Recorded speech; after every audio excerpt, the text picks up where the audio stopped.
لله نحمده ونستعينه ونستغفره ونعوذ بالله من شرور أنفسنا ومن سيئات أعمالنا من يهده الله فلا مضل له ومن يضلل فلا هادي له وأشهد أن لا إله إلا الله وحده لا شريك له وأشهد أن محمدا عبده ورسوله فقد قال الله تبارك وتعالى في القرآن المجيد والفرقان الحميد فأعوذ بالله السميع العليم من الشيطان الرجيم يا أيها الذين آمنوا اتقوا الله حق تقاته ولا تموتن إلا وأنتم مسلمون يا أيها الناس اتقوا ربكم الذي خلقكم من نفس واحدة وخلق منها زوجها وبث منهما رجالا كثيرا ونساء واتقوا الله الذي تساءلون به والأرحام إن الله كان عليكم رقيبا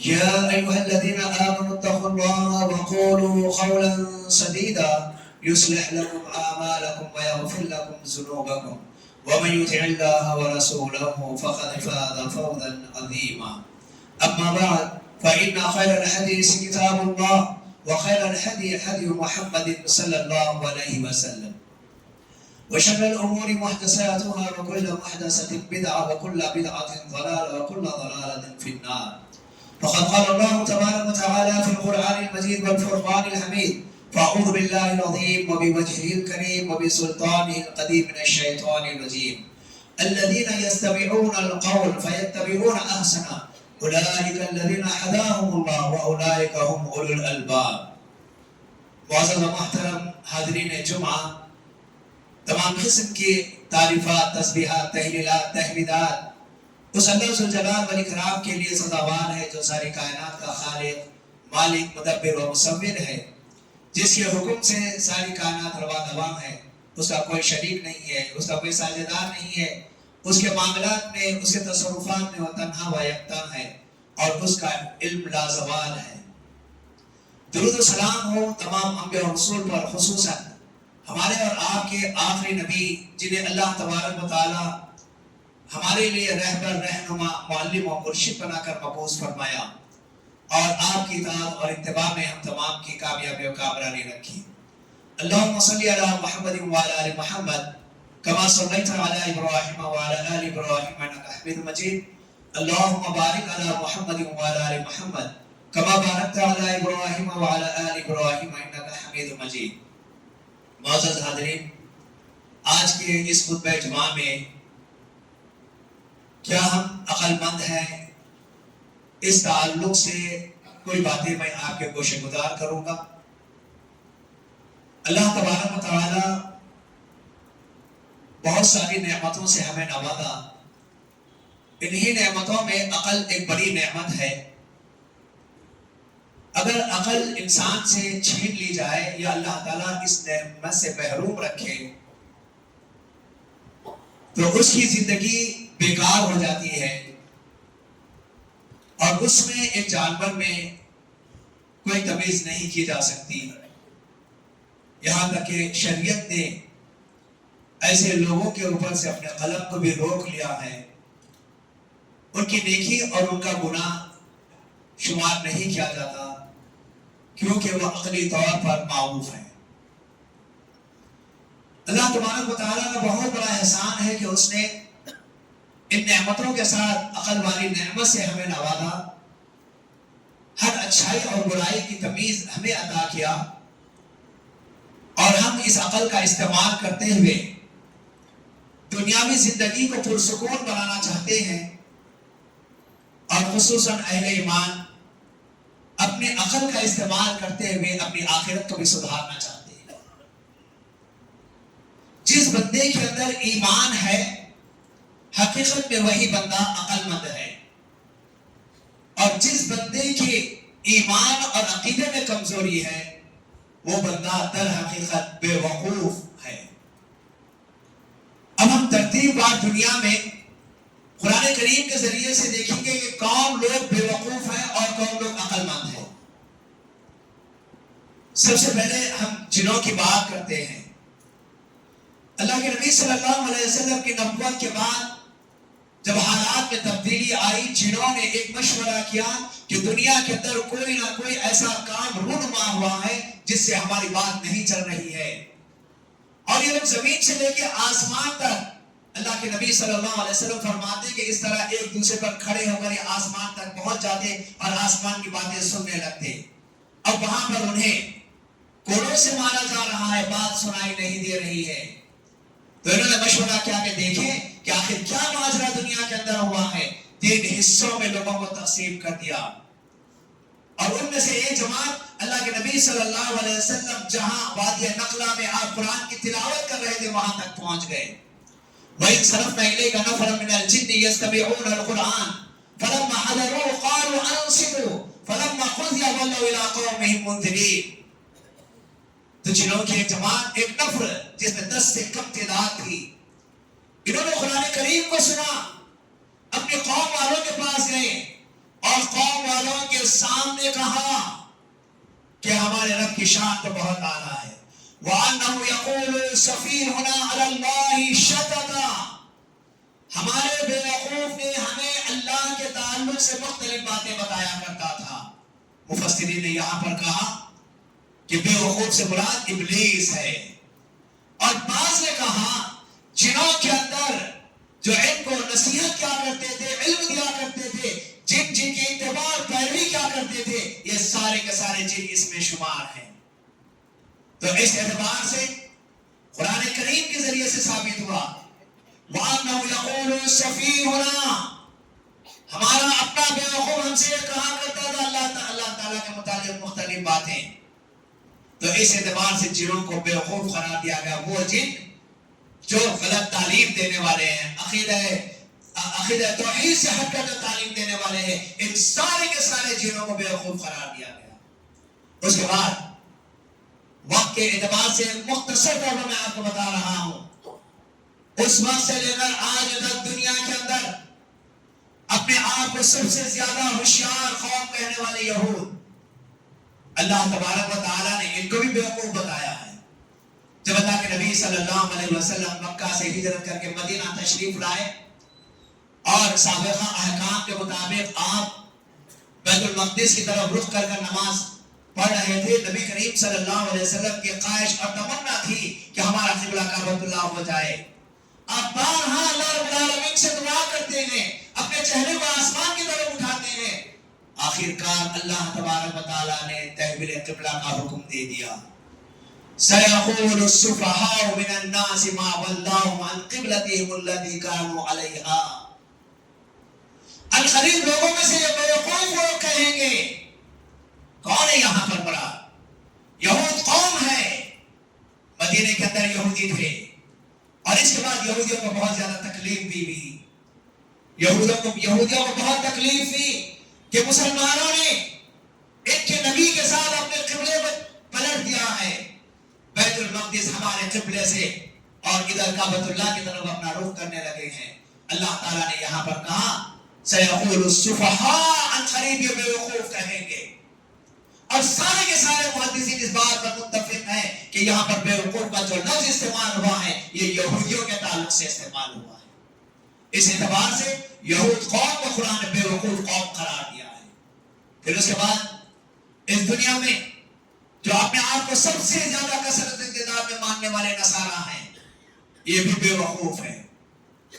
وَأَنَّهُ تَعَالَى جَدُّ رَبِّنَا مَتَّخَذَ صَاحِبَةً وَلَا وَلَدًا، یقیناً ہمارے رب کی عظمت بہت زیادہ ہے، بہت بڑی ہے، بہت بلند ہے، ہمارے رب نے اپنے لیے نہ اولاد بنائی نہ بیوی بنائی ہے، اور یہ نصارہ اللہ تبارک و تعالیٰ کے لیے بیوی بھی تسلیم کرتے ہیں، بیٹا بھی تسلیم کرتے ہیں، انہوں نے اللہ کی بیوی اور اللہ کا بیٹا بنا دیا، اور یہ بھی اللہ تعالیٰ کے تعلق سے بدگمان ہوئے، یہ لوگ بھی بیوقوف قرار دیے گئے۔ شاول یہودی تھا، یہ کئی عیسائی علماء کا بھی قاتل تھا، یہ شعبہ باز تھا، یہ دمشق جا رہا تھا اپنے حواریوں کے ساتھ، اس نے شعبہ بازی کے ذریعے سے ایک من گھڑت واقعے کو گھڑ لیا اور کہا کہ اللہ تبارک و تعالیٰ نے مجھ پر وحی نازل کی ہے اور مجھے کشف ہوا ہے کہ آج تک میں یہودی تھا، اللہ نے مجھے حکم دیا کہ میں عیسائی مذہب کو قبول کر لوں، اور یقیناً مجھے اس بات کا علم دیا گیا کہ اللہ تبارک و تعالیٰ کی بیوی مریم ہے اور اللہ تعالیٰ کا بیٹا عیسیٰ علیہ السلام ہے۔ قسطنطنیہ میں قسطنطین ایک بادشاہ تھا، اس کے سامنے مسئلے کو اس نے رکھا۔ اس بادشاہ نے 2000 عیسائی علماء کو بلایا، جن میں سے 1760 ایک طرف اور 240 ایک طرف ہوئے۔ 1760 علماء کا کہنا تھا کہ اللہ کی ذات ان چیزوں سے بالکل مبرہ ہے، وہ ذات بالکل پاک ہے، اس کی کوئی اولاد نہیں ہے، وہ ہمارا مالک اکیلا ہے۔ 240 نے تثلیث کے قائل ہوئے۔ بادشاہ نے اپنے احکامات نازل کرتے ہوئے 240 علماء کے قول کو ثابت کرنے کے لیے اعلان کروا دیا، اور جب اس عقیدے کو نہیں مانیں گے ہم ان کو قتل کریں گے۔ یہ ایسا عقیدہ ایک شاول نامی یہودی نے ایجاد کیا تھا، عیسائیوں نے قبول کر لیا، اور آج دنیا میں اسی کے ماننے والے ہیں۔ وَأَنَّهُ كَانَ يَقُولُ سَفِيهٌ عَلَى اللَّهِ شَطَطًا، کہ زمرے میں یہ لوگ بھی آ گئے۔ آئیے اس کے بعد کفار کے تعلق سے اللہ تبارک و تعالیٰ کا کیا فرمان ہے؟ وَمَثَلُ الَّذِينَ كَفَرُوا كَمَثَلِ الَّذِي يَنْعِقُ بِمَا لَا يَسْمَعُ دُعَاءً وَنِدَاءً سُمٌّ بُكْمٌ عُمْيٌ فَهُمْ لَا يَعْقِلُونَ۔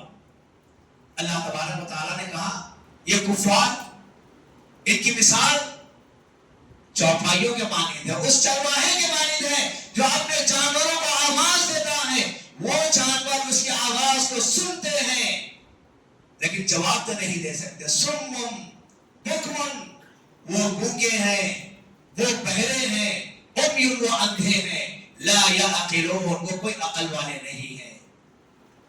یعنی جانور جیسے اپنے مالک کی بات کو سنتا ہے لیکن سمجھ نہیں سکتا، اور ویسے ہی یہ کفار بھی نبی کریم صلی اللہ علیہ وسلم کی بات کو سن رہے ہیں لیکن سمجھ نہیں رہے ہیں۔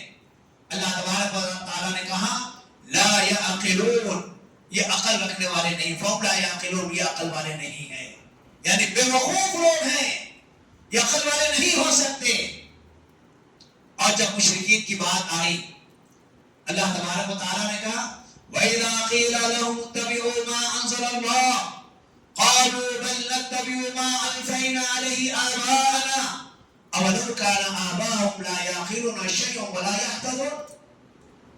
اور جب ان مشرکین سے کہا جاتا کہ اللہ تبارک و تعالیٰ نے جو نازل کیا ہے تم اس کو قبول کر لو، اس کی اتباع کرو، قالوا، تو ان کا کیا جواب ہوتا؟ بَلْ نَتَّبِعُ مَا أَلْفَيْنَا عَلَيْهِ آبَاءَنَا، ہم تو ہمارے باپ دادا سے جو چیز پایا ہے اسی کی اتباع کریں گے۔ اولو کان آباؤہم لا یعقلون شیئا ولا یہتدون، اگرچہ ان کے باپ دادا عقل والے نہیں تھے، وہ ہدایت پر نہیں تھے، لیکن ان لوگوں کا کہنا یہی تھا کہ ہم اپنے باپ دادا کی بات کو مانیں گے۔ اور آئیے مسلمانوں کے اندر جو لوگ کفر اور شرک میں مبتلا ہیں یا مشرکانہ اعمال میں مبتلا ہیں، ان کا کیا کہنا ہوتا ہے؟ ہم ہمارے باپ دادا سے چیز چلی آ رہی ہے، ہمارے باپ دادا یہ کرتے آئے، ہمارے بزرگ یہ کرتے ہیں، ہم بھی یہ کام کریں گے۔ تو اگر کوئی ایمان لانے کے باوجود بھی اپنے اعمال میں شرکیہ عقائد و اعمال کو شامل کر لیتا ہے تو یہ بھی مشرکین کے زمرے میں آ جاتا ہے۔ یہ بے وقوف لوگ ہیں، ان کو عقل نہیں ہے، اور نہ یہ ہدایت یافتہ لوگ تھے جو ان کے پہلے لوگ گزر چکے ہیں۔ اس اعتبار سے چینوں کو بیوقوف کہا گیا، یہود کو بیوقوف کہا گیا، نصارہ کو بیوقوف کہا گیا، اور کفار کو بیوقوف کہا گیا، اور مشرکین کو بھی بیوقوف کہا گیا۔ پھر اس کے بعد جو لوگ بچ جاتے ہیں دنیا کے اندر وہ ہے منافقین۔ وَإِذَا قِيلَ لَهُمْ آمِنُوا كَمَا آمَنَ النَّاسُ قَالُوا أَنُؤْمِنُ كَمَا آمَنَ السُّفَهَاءُ أَلَا إِنَّهُمْ هُمُ السُّفَهَاءُ وَلَكِنْ لَا يَعْلَمُونَ۔ اور جب ان منافقین سے کہا جاتا کہ تم صحابہ اکرام جیسے ایمان لائے ویسے ایمان لے آؤ، تو جواب میں کہتے ہیں قَالُوا أَنُؤْمِنُ كَمَا آمَنَ السُّفَهَاءُ، ہم ایسے ایمان لائے جیسے بیوقوف ایمان لائے ہیں۔ یعنی جب ان سے کہا گیا صحابہ نے جیسے ایمان لایا ہے تم بھی ایسے ایمان لاؤ. تو ان منافقین نے کیا کہا؟ قالوا اَنُؤْمِنُ كَمَا آمَنَ السُّفَهَاءُ، ہم ایسے ایمان لائے جیسے یہ بیوقوف صحابہ ایمان لائے ہیں. اللہ نے کہا الا لوگوں سن لو انہم السفہاء، یقیناً یہ منافقین سفہاء ہیں، یہی بیوقوف ہیں اور یہ اس بات سے واقف نہیں ہے، جاننے والے نہیں ہیں. تو اس اعتبار سے ایک اور بات ہمیں معلوم ہوئی کہ منافقین بھی بیوقوف ہیں، وہ عقل مند نہیں ہو سکتے. پھر اس کے بعد اب آئیے، چاہے زمانے جاہلیت کے لوگ ہوں یا زمانے جدید کے لوگ ہوں، چاہے مسلمان ہو یا غیر مسلم ہو، جو اپنی اولاد کو قتل کر دیتے ہیں. اب آپ بولیں گے زمانے جاہلیت میں بچیوں کو زندہ درگور کر دیا جاتا تھا، قتل کر دیا جاتا تھا. یہ اتنا زیادہ خطرناک نہیں معلوم ہوتا جتنا دور جدید کے لوگوں نے کیا ہے. اور جو دور جدید میں ہم غیروں کی بات نہیں کریں گے، ہم ان مسلمانوں کی بات کریں گے جنہیں اللہ تبارک و تعالیٰ نے عقل مند قرار دیا ہے. یہ کیسی بے وقوف میں مبتلا ہیں. نکاح کے بعد دلہا اور دلہن اس بات کا عہد کر لیتے ہیں ہمیں 5 سال تک اولاد نہیں چاہیے. اولاد کے خاتمے کے لیے یہ نئی چیزیں استعمال کرتے ہیں. یہ قتل اولاد کے اندر ہے. کوئی گولیاں کھاتا ہے، کوئی دوائیں استعمال کرتا ہے، کوئی حمل گرانے کے طریقوں کو استعمال کرتا ہے، کوئی اس معصوم کو آبوشن کے ذریعے ٹکڑے کر کے نکال دیتا ہے. اور اگر اولاد پیدا بھی ہو جائے آپ دیکھیں گے کوئی ان کو دواخانے کی کھڑکی سے نیچے پھینک دیتا ہے، کوئی کچرے کی کنڈے میں ڈال دیتا ہے، کوئی کسی کے حوالے کر دیتا ہے. کیا یہ معمولی بات ہے؟ زمانے جاہلیت کے قتل اولاد سے بڑھ کر آج کے مسلمانوں کا یہ قتل ہے. سسرال والے نہیں چاہتے اولاد ہونا، میکے والے نہیں چاہتے اولاد ہونا، شوہر نہیں چاہتا اولاد ہونا، بیوی نہیں چاہتی اولاد ہونا، مختلف طریقوں سے اس اولاد کو ختم کر دیتے ہیں. اللہ تبارک و تعالیٰ نے ان کے تعلق سے کہا قَدْ خَسِرَ الَّذِينَ قَتَلُوا أَوْلَادَهُمْ سَفَهًا بِغَيْرِ عِلْمٍ، یقیناً وہ سارے کے سارے لوگ نقصان اٹھانے والے ہیں جو اپنی اولاد کو قتل کر دیتے ہیں سفہم، بے وقوفی کی وجہ سے، بغیر علم، بغیر کچھ سوچے سمجھے. یعنی شریعت کے اعتبار سے ایسے اولاد کو قتل کرنے والے قیامت والے دن نقصان اٹھانے والے ہیں، اور دنیاوی اعتبار سے یہ بے وقوف لوگ ہیں. آپ کو نہیں معلوم یہ اولاد اللہ تعالیٰ کی عظیم نعمت ہے. یہ اولاد اللہ تبارک و تعالیٰ کی عظیم امانت ہے. یہ آپ کو دی جا رہی تھی، آپ نے اس نعمت کو بھی ٹھکرا دیا، آپ نے اس امانت کو بھی خیانت کے ساتھ ختم کر دیا. کیا اللہ تبارک و تعالیٰ ایسے ہی چھوڑ دے گا؟ ان اللہ لا يحب الخائنین، اللہ تبارک و تعالیٰ خیانت کرنے والوں سے کبھی پسند نہیں کرتا. ایک امانت آپ کو دی گئی تھی، آپ نے اس امانت کا اس انداز سے خاتمہ کر دیا. اور بعض بیوقوف ایسے بھی ہیں اگر معلوم ہو جائے ان کی بیوی حاملہ ہے تو اس کے پیٹ پر لات مار دیتے ہیں، اس کے پیٹ پر گھوسے مار دیتے ہیں، یا کسی طریقے سے اس کے حمل کو ظاہر کرنے کی کوششیں کرنے لگتے ہیں. یہ سب اپنے انجام سے واقف ہو جائیں. آپ کا یہ ایمان آپ کو کوئی فائدہ نہیں پہنچائے گا آپ کی اس بے وقوفی کی وجہ سے. کیا آج ہمارے معاشرے میں ایسے لوگ موجود نہیں ہیں؟ بے حساب لوگ موجود ہیں، بے شمار لوگ موجود ہیں. اگر آپ غور کر کے دیکھیں تقریباً گھروں کے اندر ایسے لوگ آپ کو مل جائیں گے، اور جن کو اولاد سرے سے نہیں ہوتی وہ مال مار پھرتے ہیں، کہاں نہیں جاتے کہ ہمیں اولاد ہو جائے، کون سا علاج نہیں کرواتے، اور جن کو اولاد ہو جاتی ہے تو اولاد کے ساتھ یہ سلوک کرتے ہیں. جو بھی ایسا کام انجام دینے والے ہیں شریعت کی نگاہ میں وہ بے وقوف لوگ ہیں.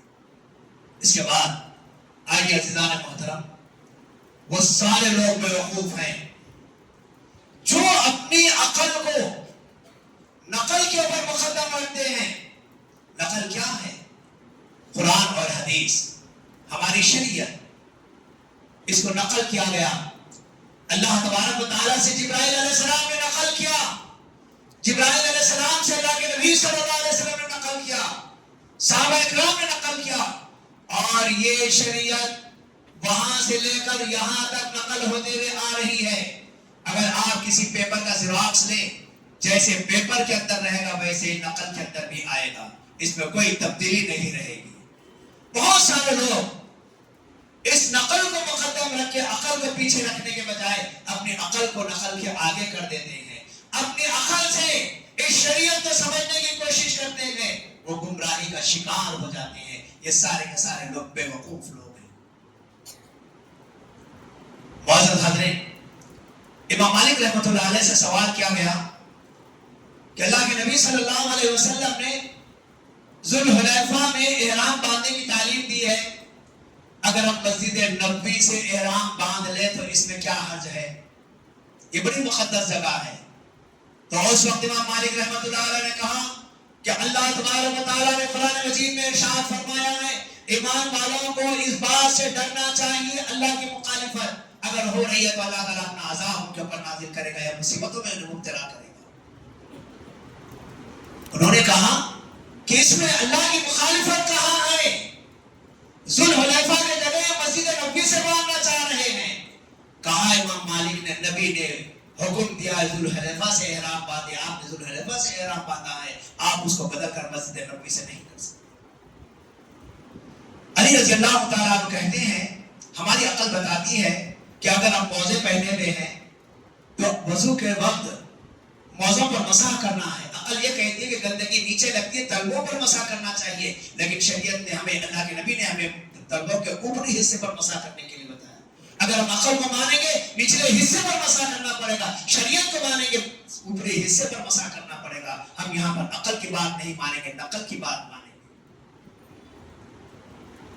عزیزان محترم، عمر بن خطاب رضی اللہ تعالیٰ عنہ حجر اسود کا، کعبۃ اللہ کا طواف کرتے ہوئے حجر اسود کا رک کر کہتے ہیں میں جانتا ہوں تو ایک پتھر ہے، تیرے اندر نفع و نقصان نہیں ہے، لیکن میں تجھے بوسہ دے رہا ہوں۔ میں اس لیے بوسہ دے رہا ہوں، میں نے اپنے نبی صلی اللہ علیہ وسلم کو بوسہ دیتے ہوئے دیکھا ہے۔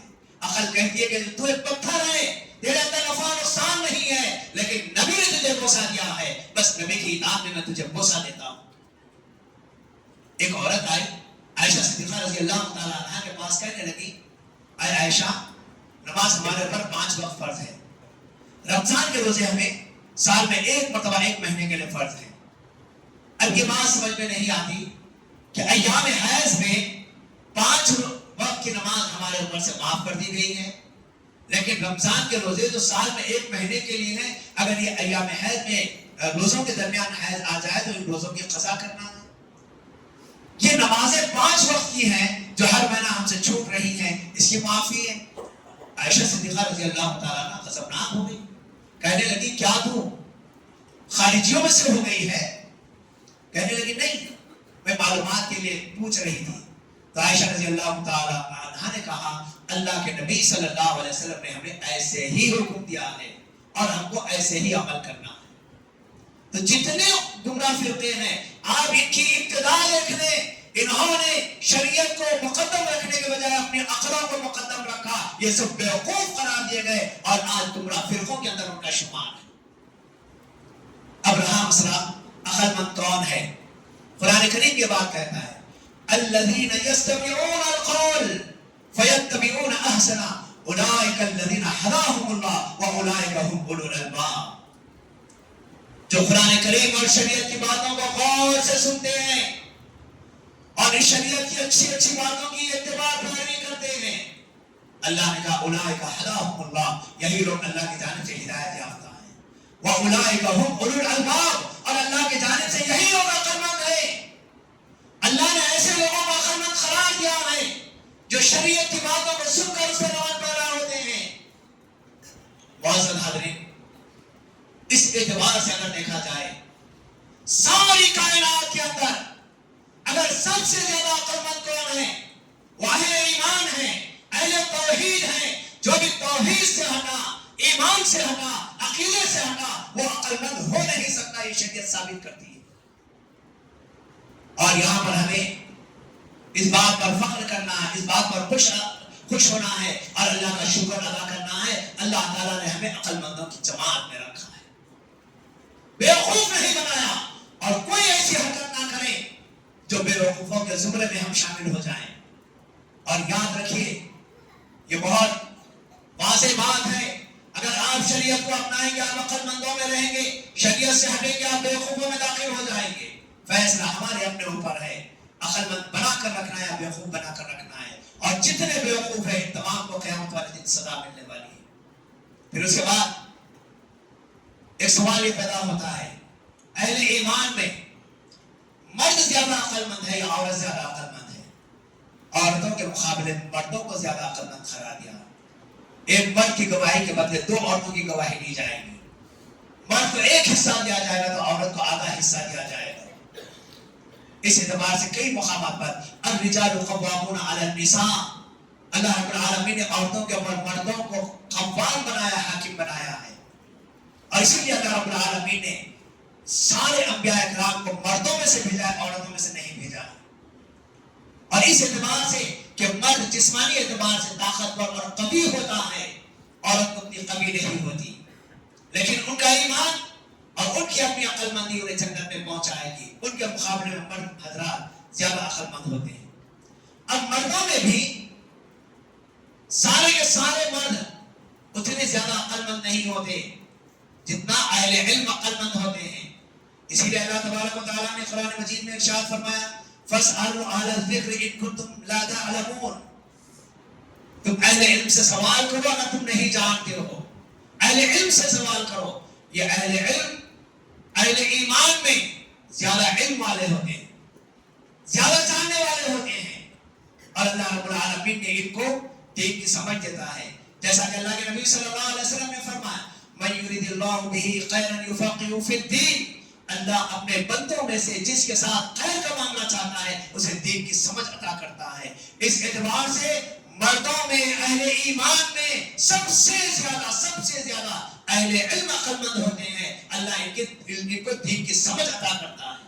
آج ہم علماء کرام کی توہین کرتے ہیں، علماء کرام کو نظر انداز کرتے ہیں، علماء کرام کو پس پوچھ ڈال دیتے ہیں. اور یہ بات شاید آپ کو بہت بری لگے گی، جیسے رمضان کا مہینہ شروع ہوتا ہے ہمارے ہم اہل ایمان ہوتے ہوئے اپنے علماء کی ناقدری کرنے والے بن جاتے ہیں، علماء کی توہین کرنے والے بن جاتے ہیں. ہم اپنے علماء کو ان کا مقام دینے کے لیے تیار نہیں ہوتے. وہ علماء کے پیچھے ہم پڑ جاتے ہیں جو پیسہ حاصل کرنا چاہتے ہیں، جو دین کو بیچنا چاہتے ہیں، جو دین کو فروغ کرنا چاہتے ہیں، ایک ایک تقریر کا معاوضہ لینا چاہتے ہیں، ایک ایک خطبے کا معاوضہ لینا چاہتے ہیں، اپنے قرآن کو بیچنا چاہتے ہیں. ہم ایسے لوگوں کے پیچھے پڑ جاتے ہیں اور اپنے علماء کی ناقدری کرتے ہیں.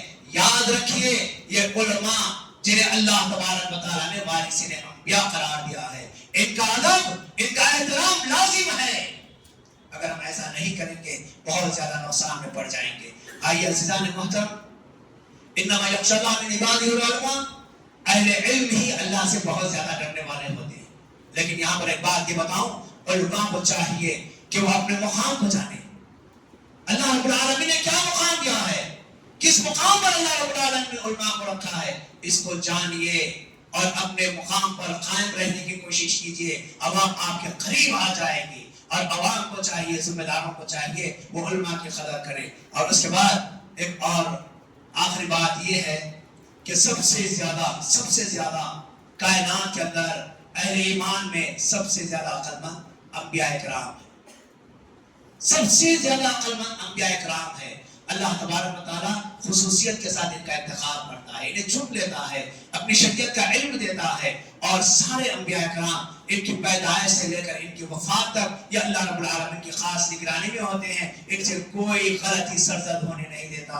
اور اگر کوئی چھوٹی سی غلطی بھی سرزد ہو رہی ہو یا یہ برائی کی طرف مائل ہو رہے ہو، اللہ رب العالمین انہیں اسی وقت تنبیہ کر دیتا ہے، آگاہ کر دیتا ہے. اب ہمارے پاس سب سے زیادہ عقل مند اس امت کے اندر اگر دیکھا جائے ہمارے نبی صلی اللہ علیہ وسلم کائنات کے سب سے زیادہ عقل مند انسان. پھر آپ نے جن لوگوں کا تذکیہ کیا، جن لوگوں کا تعلیم دی، وہ ہیں صحابہ کرام. صحابہ کرام کے بعد عقل مند انسان تابعین، اس کے بعد تبع تابعین، محدثین، ائمہ کرام، اور آج تک علماء کا جو طبقہ ہے یہ سب سے زیادہ عقل مند ہے. اور اس کے بعد وہ سارے ایماندار جو ایمان کو اپنائے ہوئے ہیں، عقیدہ توحید کو اپنائے ہوئے ہیں، یہ سب سے زیادہ عقل مند ہے. اور اس کے بعد ہماری مائیں بہنیں جو عقیدہ توحید کو اپنائے ہوئی ہیں، یہ سب سے زیادہ عقل مند ہے. اس کے علاوہ دنیا میں سارے کے سارے بے وقوف ہیں. اس اعتبار سے اللہ نے ہم کو عقل مند بنایا ہے، یہ اعزاز ہے ہمارے لیے. یہ فخر ہے ہمارے لیے. اور ہماری بیوقوفی یہ ہے شریعت کی مرضی کے مطابق چلنے کے بجائے اپنی مرضی شیطان کی مرضی کے مطابق ہماری زندگی گزر رہی ہے. ہم بوڑھے ہو گئے ہیں, ہماری موت قریب آ گئی ہے, ہمارا ایک ایک لمحہ ہمیں موت کے قریب لے جا رہا ہے. بہت واضح بات میں آپ کے سامنے کہہ رہا ہوں, اتنی طویل زندگی گزارنے کے باوجود بھی آج ہم اپنے آپ کو مسلمان نہیں بنا سکے, عقل مندوں میں شامل نہیں کر سکے. نہ ہمارا لباس, نہ ہماری صورت و شکل, نہ ہمارے اخلاق, نہ ہمارے کردار, نہ ہمارے معاملات, نہ ہماری تجارتیں, کوئی چیز بھی صحیح طور پر مسلمان نظر نہیں آتی. ہاں الا یہ کہ ہم میں کچھ لوگ ہیں جو متقی اور پرہیزگار ہیں, لیکن اس سے کام چلنے والا نہیں ہے. ہر بندے کو متقی اور پرہیزگار بننا ہے. تو معزز حاضرین, اسلام یہ عظیم دعوت دینے والا ہے, اس میں لاپرواہی بہت عجیب بات ہے. اور میری سب سے آخری بات یہ ہے کہ ابھی شاید آئندہ جو جمعہ آئے گا وہ رمضان میں داخل ہو جائے گا. میں آپ تمام سے گزارش کروں گا اس مہینے کی آمد سے پہلے اپنے آپ کو تیار کر لیں اور اپنے سارے مصروفیات کو رمضان سے پہلے ختم کر دیں. رمضان کے مہینے میں خرید و فروخت, کھانا پینا, بازاروں میں گھومنا, راتوں کو جاگنا, اپنے وقت کو ضائع کرنا, کپڑے خریدنے کے لیے, چپل خریدنے کے لیے رات بھر بازاروں کی زینت پر جانا. ہماری عورتیں, آپ کا یہ محلہ چار مینار سے زیادہ خطرناک ہو گیا ہے. چورستے سے لے کر اس چورستے تک اتنا بڑا مجموعہ ہوتا ہے, ان میں بہت بڑی بھیڑ ہماری ماں اور بہنوں کی ہوتی ہے. اللہ کے لیے آپ اس محلے میں رہتے ہیں, ایسی بے غیرتی کو کیسے آپ لوگ برداشت کرتے ہیں؟ اپنی ماں اور کم از کم ہمارے گھر والیوں کو رمضان سے پہلے خرید و فروخت کرا دیں. خرید لیں جو خریدنا ہے, رمضان کو عبادت کا مہینہ بنا لیں, کھانے اور پینے کا مہینہ نہ بنائیں اور عیش و عشرت کا مہینہ نہ بنائیں. اس مہینے میں ہماری تربیت ہونی چاہیے, ہمارے دلوں کا تزکیہ ہونا چاہیے, ہمارے اندر محبت پیدا ہونا چاہیے, صبر کا مادہ پیدا ہونا چاہیے. یہ سب چیزیں پیدا ہوتی ہیں قرآن سے لگاؤ کے بعد, نمازیں ادا کرنے کے بعد, اللہ سے تقرب کے بعد, اللہ سے مناجات کے بعد. یہ ساری چیزیں پیدا ہوتی ہیں. اس مہینے کو اس کے لیے خاص کر لیے, دیگر مصروفیات سے اپنے آپ کو بچائے رکھیں. اسی میں ہماری کامیابی اور کامرانی ہے. اللہ ذو الجلال والاکرام سے دعا ہے, اللہ مجھے اور آپ تمام کو ان باتوں پر عمل کرنے کی توفیق عطا فرما. اللہ ہر قسم کے شر سے, ہر قسم کی برائی سے محفوظ فرما. اللہ ہم سب کی اصلاح فرما, ہماری غلطیوں کو معاف فرما. اللہ ہم پر رحم فرما, اللہ ہم پر کرم فرما. اللہ ہمیں جب تک اس دنیا میں رکھے ایمان اور اسلام کے ساتھ زندگی گزارنے کی توفیق عطا فرما. اللہ نبی کریم صلی اللہ علیہ وسلم کی اتباع اور پیروی میں زندگی گزارنے کی توفیق عطا فرما. اللہ ہمیں بیوقوفوں سے محفوظ فرما, اللہ بیوقوف بننے سے محفوظ فرما. اللہ ہم تمام کو عقل مندوں میں شامل فرما. اللہ اس وقت جو لوگ پریشان حال ہے ان کے پریشانی کو دور فرما, جو مصیبتوں میں اللہ کی مصیبتوں کو دور فرما. اللہ جو بیماریوں میں ہے اللہ تمام کو شفاء کاملہ عاجلہ نصیب فرما. اللہ جو انتقال کر گئے ہیں ان تمام مرحومین کی مغفرت فرما. اللہ ہم تمام کو ہر قسم کے شر سے, ہر قسم کے مصیبت سے محفوظ فرما, عافیت نصیب فرما. اللہ ہمیں ہر قسم کے موذی امراض سے محفوظ فرما. ہمارا خاتمہ ہو تو لا الہ الا اللہ محمد رسول اللہ کے ساتھ ہمارا خاتمہ ہو. سبحان ربک رب العزت عما یصفون وسلام علی المرسلین والحمد للہ.